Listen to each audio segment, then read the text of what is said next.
Hey everyone, welcome back to our channel.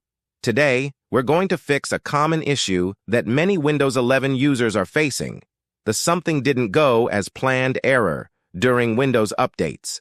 We've got some possible solutions to help you get past this frustrating problem. So let's get started. Solution 1. Run Windows Update. Troubleshooter. 1. Open Settings on your Windows 11, then go to Troubleshoot. 2. Click on Other Troubleshooters.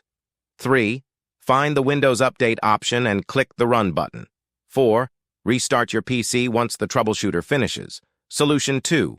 Run SFC and DISM Scans. 1. Launch the command prompt as an administrator. 2. Type SFC scannow and press Enter. Wait for the scan to complete. 3. Restart your PC. 4. Open command prompt again and run the following DISM commands one by one, pressing Enter after each. 5. Restart your PC once the DISM scan finishes.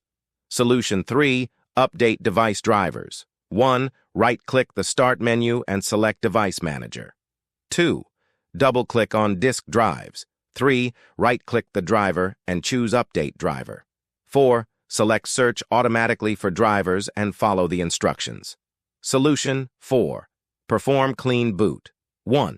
Open the Run dialog box, type msconfig and hit Enter. 2. Click the Services tab and check Hide all Microsoft services. Click Disable all. 3. Go to the Startup tab and select Open Task Manager. 4.